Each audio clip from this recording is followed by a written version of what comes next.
قرآن کریم میں اللہ تعالیٰ نے ارشاد فرمایا قد افلح المؤمنون الذین هم فی صلاتهم خاشعون، تحقیق کامیاب ہو گئے مومن۔ پھر اللہ تعالیٰ نے مومنوں کی کچھ صفات ذکر کی ہیں کہ مومن میں کون کون سی کوالٹیز ہونی چاہیے، مومن میں کون کون سی صفات ہونی چاہیے۔ ان میں سے جو سب سے پہلی صفت اللہ تعالیٰ نے ذکر کی ہے وہ یہ ہے الذین هم فی صلاتهم خاشعون، کہ وہ اپنی نمازوں میں خشوع اور خضوع کے ساتھ نماز ادا کرتے ہیں۔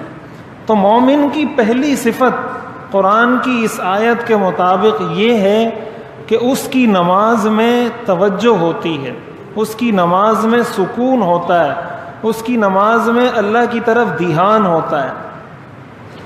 ایک اور مقام پر اللہ تعالیٰ نے ارشاد فرمایا وَاسْتَعِينُوا بِالصَّبْرِ وَالصَّلَاةِ وَإِنَّهَا لَكَبِيرَةٌ إِلَّا عَلَى الْخَاشِعِينَ، کہ مدد طلب کرو صبر کے ذریعے اور نماز کے ذریعے۔ اور پھر آگے اللہ فرماتے ہیں اِنَّهَا لَكَبِيرَةٌ، کہ یہ نماز پڑھنا بہت مشکل ہے، عام لوگوں کے لیے یہ نماز پڑھنا بہت مشکل ہے۔ الا علی الخاشعین، مگر وہ لوگ جن کے اندر خشوع اور خضوع ہو، یعنی جن لوگوں کے اندر توجہ پائی جائے، جن لوگوں کے دلوں میں اللہ کی طرف دھیان ہو نماز میں، ان کے لیے نماز پڑھنا مشکل نہیں ہوتا۔ تو اس کے اندر گویا اللہ تعالیٰ نے ہمیں اس چیز کا حل بھی بتایا ہے۔ آج کل لوگ یہی کہتے ہیں نا کہ ہمارے لیے نماز پڑھنا بہت مشکل ہے، فجر میں آنکھ کھلتی ہے پھر بھی اٹھا نہیں جاتا، ہمت نہیں ہوتی، نماز نہیں پڑھی جاتی۔ اس کی بنیادی وجہ کیا ہے؟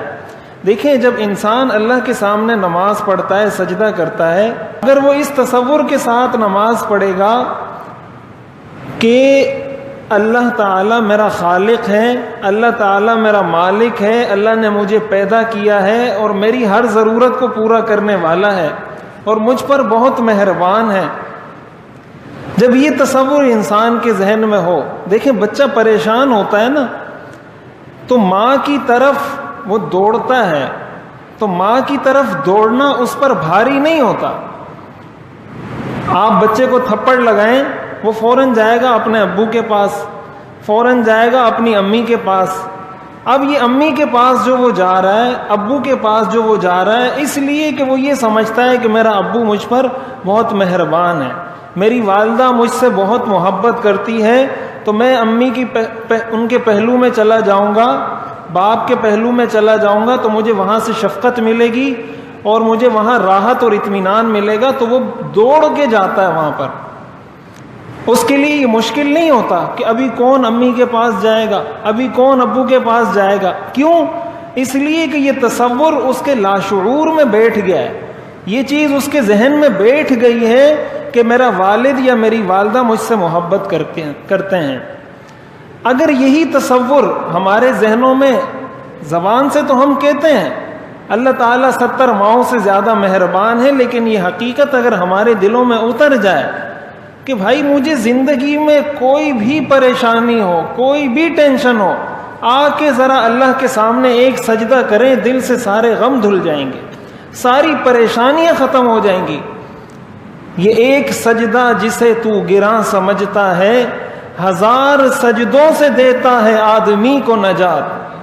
جب ایک اللہ کے سامنے آدمی سر جھکا دیتا ہے، اس کو پھر کسی کے سامنے سر جھکانے کی ضرورت ہی نہیں ہوتی، اس لیے کہ سب کچھ عطا کرنے والی ذات وہ اللہ کی ہے۔ جب وہ اللہ کے سامنے سر رکھ کے کہہ دیتا ہے سبحان ربی الاعلی، کہ یا اللہ تو ہی میرا رب ہے اور تو ہی سب سے اعلیٰ ہے، تو ہی سب سے بلند ہے، تو اس کا مطلب کیا ہے؟ گویا وہ جس کو کہا جاتا ہے نا زیر لب، اللہ تعالیٰ سے یہ مطالبہ کر رہا ہوتا ہے کہ یا اللہ جب تو میرا رب ہے، تو مجھے پالنے والا ہے اور تو سب سے بلند اور برتر اور بالا بھی ہے، تو میری جو مشکلات ہیں وہ تیرے علم میں ہیں، مجھے جس نے پریشان کیا ہے وہ آپ کو پتہ ہے، میں جن ٹینشن سے گزر رہا ہوں، جن پریشانیوں سے گزر رہا ہوں وہ آپ کو پتہ ہے۔ جب وہ اس تصور کے سامنے اللہ کے سامنے ایک سجدہ کرتا ہے، اس کا دل مطمئن ہو جاتا ہے کہ اللہ تعالیٰ میرے مسائل کو حل کر کے چھوڑیں گے۔ لیکن یہ تصور اگر ہمارے دلوں میں پیدا ہو جائے یہ قرآن کی اس آیت کا مطلب ہے انہا لکبیرۃ الا علی الخاشعین، کہ یہ نماز بہت بھاری ہے، ہاں ان لوگوں پر بھاری نہیں ہے جن لوگوں کے دلوں میں خشوع اور خضوع اور اللہ کی طرف توجہ اور دھیان ہوتا ہے۔ جس چیز سے آپ کو محبت ہو جاتی ہے نا، وہ کام آپ کے لیے مشکل نہیں ہوتا۔ اب اگر کسی نوجوان کو کرکٹ کا جنون ہے، کرکٹ میچ دیکھنے کا جنون ہے، اور کوئی کرکٹ میچ ہو رہا ہے اور کوئی دوست اس کو بلائے کہ بھائی میچ ہو رہا ہے آؤ میرے ساتھ، تو اس کے لیے وہاں جانا مشکل نہیں ہوتا، اس کے لیے وہاں جانا مشکل نہیں ہوتا، بڑی خوشی خوشی سے جاتا ہے۔ 4 گھنٹے میچ چلے، 5 گھنٹے چلے، 6 گھنٹے چلے، وہ پیاسا رہے گا، بھوکا رہے گا، اس کے سر میں درد ہوگا، وہ بیٹھا رہے گا۔ کس چیز نے اس کو بٹھایا ہے؟ کون سی طاقت ہے جو اس کو بٹھا کر رکھ رہی ہے یہاں پر؟ یہ وہی دل کی توجہ ہے کہ اس کا دل اس کام کی طرف متوجہ ہے۔ تو اگر ہم اپنے ذہنوں میں یہ بات بٹھا لیں کہ بھائی میری کوئی ٹینشن اس وقت تک دور ہی نہیں ہو سکتی جب تک میں اللہ کے سامنے آ کے اپنا سر جھکاؤں نہیں، جب تک اپنی ناک اللہ کے سامنے رگڑوں گا نہیں، میری کوئی مشکل پوری حل نہیں ہو سکتی، میرے کوئی مسائل حل نہیں ہو سکتے جب تک میں اللہ کے سامنے سجدہ نہیں کروں گا۔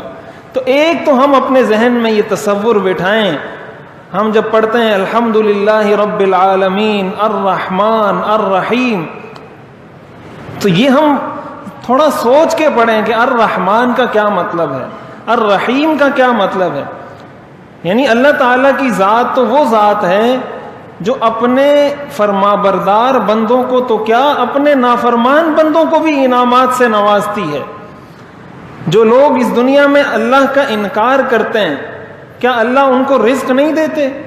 کیا اللہ نے ان کو آنکھیں نہیں دی؟ کیا اللہ نے ان کو زبان، کان، آنکھ، یہ ساری نعمتیں نہیں دی؟